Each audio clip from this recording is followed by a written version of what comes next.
Hello guys, आप लोगों का स्वागत है जिला विज्ञान में। आज मैं आपके सामने एक ऐसा टॉपिक लेके आया हूँ जो आपके 12th पॉइंट ऑफ व्यू से बहुत ज़्यादा इंपॉर्टेंट है और इस टॉपिक के ऊपर मुझे वीडियो बनाने के लिए काफ़ी ज़्यादा रिक्वेस्ट आई है।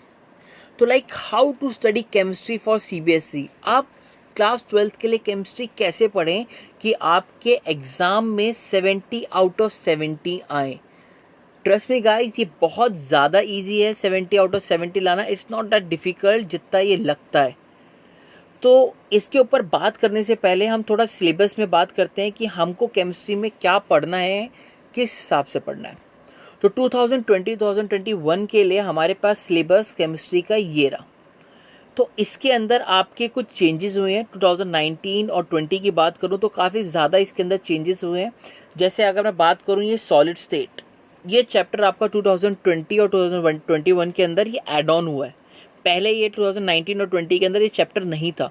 काफ़ी टीचर्स को लगता है कि ये चैप्टर अभी भी सिलेबस में नहीं है, जो कि ये गलत है। सीबीएसई ने अपनी गाइडलाइंस के अंदर साफ मेंशन किया है कि सॉलिड स्टेट चैप्टर आपका दोबारा इंक्लूड कर दिया गया है। तो क्या क्या चेंजेस 1920 के कंपैरिजन में इस साल हुए हैं, तो ज़रा हम वो चेंजेस देखते हैं। देखिए, जैसे मैंने बताया कि जैसे आपको कौन सा चैप्टर था, सॉलिड स्टेट चैप्टर आपका ऐड ऑन हो चुका है। प्लस पी ब्लॉक, अगर मैं पी ब्लॉक की बात करूँ इनऑर्गेनिक में, तो यहाँ पे ग्रुप नंबर 15 ये आपका ऐड हुआ है। ग्रुप नंबर 15 क्या, नाइट्रोजन फैमिली जो होती है आपकी, वो आपका ऐड ऑन हुआ है। ग्रुप नंबर 13, 14 आपको 11th क्लास के अंदर ही पढ़ाया जा चुका होता है। ग्रुप नंबर 15 19 20 के अंदर कैंसिल आउट कर दिया गया था, बट इस बार आपका ये इंक्लूड कर दिया गया है। एक ग्रुप नंबर आपका एक टॉपिक है, एक चैप्टर का नाम है जिसका नाम पहले हुआ करता था ऑर्गेनिक कंपाउंड्स कंटेनिंग नाइट्रोजन, उसका नाम चेंज करके अब अमीन्स कर दिया गया है। इसके अंदर एक टॉपिक आ रहा था साइनाइड्स का और एक आइसोसाइनाइड्स का, और वो दोनों टॉपिक आपके इससे हटा दिए गए हैं। और एक आपका छोटा सा एडिशन और कंडेंसेशन मेथड ऐड ऑन हुआ है पॉलीमर चैप्टर में। तो ये चेंजेस थे जो आपके 2020 और 21 के अंदर आपके सिलेबस में किए गए हैं। जो मोस्ट इंपॉर्टेंट थे वो स्टार्टिंग वाली ये दोनों हैं, जिसके अंदर आपका सॉलिड स्टेट और पी ब्लॉक के अंदर ग्रुप नंबर 15 ऐड ऑन हुआ है। आपके सिलेबस के अंदर आपको पता है तीन केमिस्ट्रीज होती हैं। तो अगर मैं फिजिकल केमिस्ट्री की बात करूँ तो हमारे पास 5 चैप्टर हैं, that is solid state, solution, electrochemistry, chemical kinetics and surface chemistry. अगर मैं फिजिकल केमिस्ट्री की बात करूं तो ये टोटल 23 मार्क्स की होती है। फिजिकल केमिस्ट्री में जर्नली आपके न्यूमेरिकल्स आते हैं, जितने भी आपके न्यूमेरिकल्स होते हैं वो सारे आपके इसके अंदर इंक्लूड होते हैं। और पांचों चैप्टर के अंदर आपके, अगर मैं बात करूं इन पांचों में से, तो चारों चैप्टर्स के अंदर, स्टार्टिंग के चारों चैप्टर के अंदर सर बहुत सारे टाइप के न्यूमेरिकल्स हैं। और जिसमें सोल्यूशन के अंदर और इलेक्ट्रोकेमिस्ट्री के अंदर तो आपको न्यूमेरिकल से ही डील करना है। तो इनके लिए आपको न्यूमेरिकल्स, आपको फिजिकल केमिस्ट्री में न्यूमेरिकल्स से बहुत अच्छी कमांड होनी चाहिए। ठीक है। इनऑर्गेनिक केमिस्ट्री में अगेन आपके पास 4 चैप्टर्स हैं, that is of marks 19 marks. Total चारों चैप्टर्स के मार्क्स 19 है। इनके अलग अलग चैप्टर की क्या क्या वेटेज है, जब आपका ये सीबीएसई सैम्पल पेपर अपना जारी करेगी तो उसमें हम मार्किंग स्कीम में देख के बताएंगे किस चैप्टर की कितनी वेटेज होगी। ठीक है। तो आप ये चारों चैप्टर्स हैं जिसमें पी ब्लॉक, डीएनएफ ब्लॉक, आपका general principle and process of isolation, coordination compound, ये सारे इनऑर्गेनिक के अंदर हैं और आपके 19 मार्क्स की है। ऑर्गेनिक केमिस्ट्री में बात करें तो हमारे पास 7 चैप्टर हैं और इनकी वेटेज सबसे ज़्यादा 28 मार्क्स की हो गई है। अगर मैं बात करूं आपके, तो ये स्टार्टिंग के 4 चैप्टर आपके लिए बहुत ज़्यादा इंपॉर्टेंट है और लास्ट के 3 चैप्टर बहुत इजी हैं, जो आप आराम से, अगर आप इनको क्या नाम है 2-2 दिन लगा के भी पढ़ें तो आराम से फुल मार्क्स स्कोर कर सकते हैं। बट ऑर्गेनिक केमिस्ट्री जितनी आपको सिंपल दिखने में लगती है उतनी सिंपल होती नहीं है। एक्चुअल में 11th क्लास के अंदर काफ़ी बच्चों का कॉन्सेप्ट अच्छा नहीं होता ऑर्गेनिक केमिस्ट्री में, जिसकी वजह से उन्हें ऑर्गेनिक केमिस्ट्री कभी समझ में नहीं आती। ऑर्गेनिक केमिस्ट्री समझने से पहले आपको जर्नल ऑर्गेनिक केमिस्ट्री यानी जीओसी पता होनी चाहिए, जिसके अंदर inductive effect, mesomeric effect, resonance effect, hyperconjugation, acidic character, basic character, इन सब का रेजोनेंस, इन सब के बारे में नॉलेज होनी चाहिए। अगर आपको ये सारी चीज़ों के बारे में नहीं पता तो आप केमिस्ट्री, ऑर्गेनिक केमिस्ट्री के ऊपर कमांड नहीं कर सकते। तो आपको जीओसी के बारे में ज़रूर पता होना चाहिए, जो हम अपने क्लासेस के अंदर कवर करेंगे। जब मैं आपको इस यूट्यूब पे अलग अलग टाइप के लेक्चर्स डालूंगा तो जीओसी को आपको मैं A to Z up to IIT level करा दूंगा, कि आपको बिल्कुल भी दिक्कत नहीं होगी कि कहाँ से हम पढ़ें। ठीक है, अब हम कुछ इंपॉर्टेंट पॉइंट्स की बात करते हैं कि जो आपको क्लास 12th के दौरान आपको फॉलो करने हैं। First of all, make your own shorts note while studying. जब भी आप किसी चैप्टर को पढ़ रहे हो तो आप उसके साथ साथ शॉर्ट्स नोट ज़रूर बनाएं। लाइक आप सॉलिड स्टेट पढ़ रहे हैं तो आप लास्ट में, अगर एग्जाम के डेज में आप पूरा सॉलिड स्टेट लेकर नहीं बैठेंगे, तो आप एक पेपर के ऊपर अपने शॉर्ट्स नोट ज़रूर बनाते चलें कि आपने क्या पढ़ा। जैसे मान लीजिए आपने पैकिंग एफिशिएंसी पढ़ी, तो पैकिंग एफिशिएंसी के अंदर क्या क्या इंपॉर्टेंट है, A=2R का रिलेशन, पैकिंग एफिशिएंसी कितनी आती है। ठीक है, इसके बाद आपका परसेंटेज ऑफ वॉइड, तो ये सारी चीज़ें आप उसमें शॉर्ट नोट्स में बनाते हुए चले। ठीक है, सेकंड पॉइंट, कॉन्सेप्ट क्लैरिटी। काफ़ी बार ऐसा मैंने देखा है कि जिन बच्चों को केमिस्ट्री समझ में नहीं आती है वो केमिस्ट्री को रटते हैं। केमिस्ट्री को रटना कोई सोल्यूशन नहीं है, इनफैक्ट किसी भी सब्जेक्ट को रटना कोई सोल्यूशन नहीं है। जैसे अगर मैं बात करूं अगर मैंने आपको सॉलिड स्टेट पढ़ाया तो CCP को काफ़ी टीचर्स डायरेक्टली लिख देते हैं कि it is a type of FCC, simple लिख के कह देते हैं कि, और कोई टीचर पूछता कहता है कि ये डायरेक्टली याद करो। हम डायरेक्टली क्यों याद करें, इनके पीछे कोई तो रीज़न होगा। और मैंने आपको रीज़न बताया था कि आप CCP जब पैकिंग बनाते हैं तो वहाँ पे FCC का आपका वो बनता है। ठीक है, तो किसी भी चीज़ को रटने से कोई फ़ायदा नहीं है। आप जब तक कॉन्सेप्ट को क्लियर करेंगे तब तक कोई आपको फ़ायदा बेनिफिट नहीं होगा। ऐसा मैं क्यों कह रहा हूँ, क्योंकि इस बार अगर आप 70 की मार्क्स के पेपर की बात करें तो 70 मार्क्स में से आपका 50 मार्क्स का पेपर तो थ्योरी वाला होगा जिसमें आपको रिटर्न लिखना होगा, और 20 मार्क्स का पेपर आपका रीजनिंग होगा जिसके अंदर आपको दिमाग लगाना होगा। MCQs होंगे आपके, और भी टॉपिक्स होंगे, असर्शन रीजनिंग होगा कि किसका आपका करेक्ट है किसका रॉन्ग है। तो इन वाले टॉपिक के अंदर आपको कॉन्सेप्ट की क्लैरिटी बहुत इंपॉर्टेंट है। ठीक है, थर्ड पॉइंट, काफ़ी बच्चे मेरे से पूछते रहते हैं कि सर हम कौन सी बुक रेफर करें, ये कौन सी ये करें। मैं आपको बताना चाहूँ तो मैं बहुत सारी बुक्स के नाम बता सकता हूँ, बट वो आपका वेस्ट ऑफ टाइम होगा। और class 12 CBSE point of view से आपकी NCERT से बढ़िया कोई बुक नहीं है। NCERT के अंदर चीज़ें बहुत डिटेल में और बहुत अच्छे वे में लिखी हैं। NCERT के अलावा आपको कोई बुक रेफ़र करने की ज़रूरत नहीं है। यकीन मानना, अगर आप किसी भी टॉपर से पूछेंगे कि उसने अपने प्रिपरेशन के दौरान किस बुक को रेफ़र किया था, तो वो यही बोलेगा कि मैंने NCERT को पढ़ा था।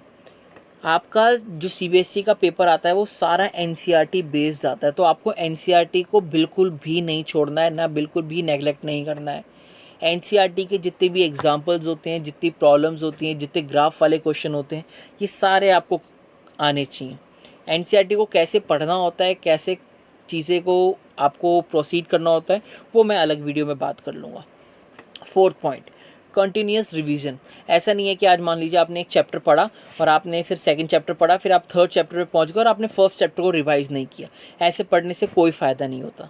जब तक आप रिवीजन नहीं करेंगे तब तक आपका कोई बेनिफिट नहीं रहेगा। रिवीजन, आप जितना ज़्यादा रिवीजन करेंगे उतना ज़्यादा आपको बेनिफिट होगा। तो अगर आप मान लीजिए अगर आप थर्ड चैप्टर के ऊपर हैं तो आपको फर्स्ट चैप्टर और सेकंड चैप्टर आपको वीक वाइज या फिर आपको मंथ वाइज रिवाइज करना होगा। और वो रिवीजन आप कैसे कर सकते हैं, वो आपको अपने हिसाब से एक स्केड्यूल बनाना पड़ेगा। ठीक है, fifth point, completion of course by December. काफ़ी बच्चे होते हैं कि जो जनवरी तक, फरवरी एंड तक आपके कोर्स को कंप्लीट नहीं कर पाते। ये सबसे बड़ा डिफ़ॉल्ट और मैं कहूँ सबसे बड़ा लैक ऑफ पॉइंट होता है कि जहाँ पे आप स्कोर करने से रह जाते हैं। जो टॉपर्स बच्चे होते हैं वो अपना सिलेबस दिसंबर तक बाय हुक और क्रुक कंप्लीट कर लेते हैं, एक बार पूरी बुक को कंप्लीट कर लेते हैं।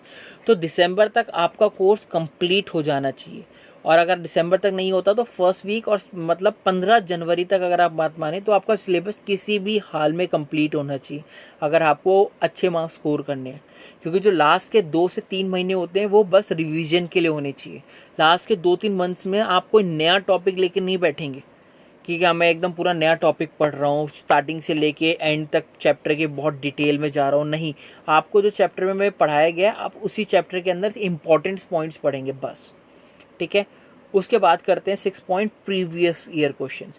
ये प्रीवियस ईयर क्वेश्चंस बहुत ज़्यादा इंपॉर्टेंट है। जैसे मान लीजिए मैं आपको सॉलिड स्टेट करा रहा हूँ, अगर सॉलिड स्टेट जिस दिन खत्म होता है, आपका फर्स्ट चैप्टर जिस दिन खत्म हो गया, तो आप क्या करेंगे, उसके बाद आप NCERT में जो पीछे क्वेश्चन दिए हुए हैं पहले आप उनको सॉल्व करेंगे, उसके बाद आप एक बुक लेंगे टुगेदर विद एक बुक है, उसके ऊपर आपके बैक ईयर के क्वेश्चंस दिए हुए होते हैं कि लाइक 2011 में, 2013 में, 2017 में इस पोर्शन से कौन सा आया। तो आपको चैप्टर वाइज कंपाइलेशन मिल जाती है कि सर हम किस में से पढ़े, कहाँ से पढ़े। तो टुगेदर विद के अंदर से आप आराम से पढ़ सकते हैं, उसके अंदर कंपाइलेशन है वो बेटर दिया हुआ है। अगला पॉइंट, क्वालिटी ओवर क्वांटिटी। ऐसा बेनिफिट नहीं होगा कि आपने एक ही टाइप के 1000 क्वेश्चन कर दिए, वो कोई बेनिफिट नहीं होगा। जैसे अगर मैं आपको एक पढ़ा रहा हूँ कि सॉलिड स्टेट में एक फॉर्मूला है डेंसिटी का, तो आप डेंसिटी के ऊपर अगर मैं क्वेश्चन कराना चाहूँ तो आपको मैं एक ही टाइप के 100 क्वेश्चन करा सकता हूँ, बहुत डिफरेंट।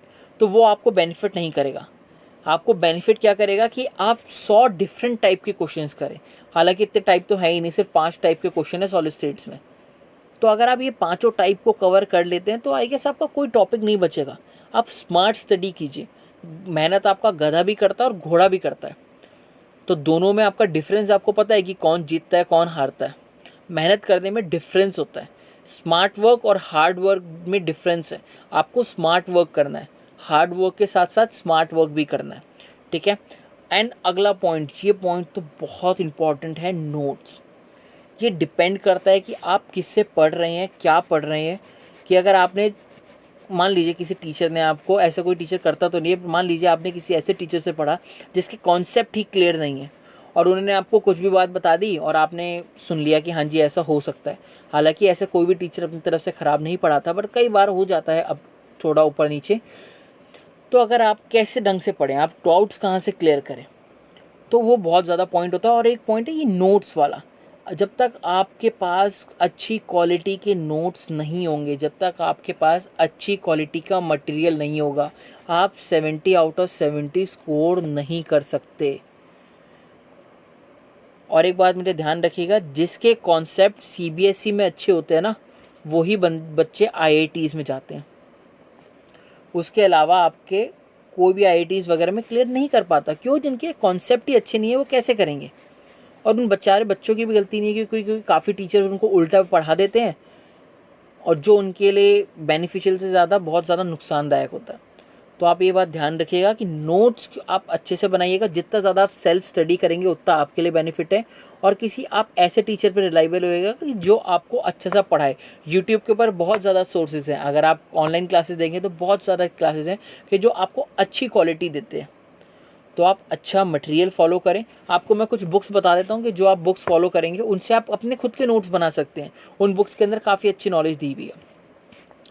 तो अगर मैं बुक्स की बात करूं तो फर्स्ट ऑफ ऑल आपको एनसीईआरटी को बिल्कुल नहीं छोड़ना है। एनसीईआरटी आप ये लगा लीजिए, NCERT is the only key which can lead you to the success. NCERT के अलावा कोई भी बुक आपको नहीं पढ़नी है थ्योरी के लिए या फिर क्वेश्चन के लिए। एनसीईआरटी को अगर आप कम से कम 2 बार या 3 बार तो ज़रूर पढ़िएगा, क्योंकि एनसीईआरटी के अंदर से ही पेपर बनता है। सीबीएसई की मैं बात कर रहा हूँ, ठीक है। दूसरा पॉइंट, एक एनसीईआरटी के एग्जाम्पलर्स होते हैं। हर चैप्टर के लिए एनसीईआरटी अपने एग्जाम्पलर्स लॉन्च करती है। आप गूगल पे सर्च करेंगे तो आपको मिल जाएगा, जिसके अंदर वैरायटी ऑफ क्वेश्चन होते हैं। काफ़ी क्वेश्चन डायरेक्टली लगा रहा हूँ, अगर मैं बोलूँ मोर देन 30% और 40% क्वेश्चन जो नहीं होते हैं वो आपके इसी के अंदर से चूज़ किए जाते हैं और डायरेक्ट आपके आते हैं, कहीं भी आपका चेंज नहीं होता, ठीक है। उसके बाद एग्ज़ाम आइडिया।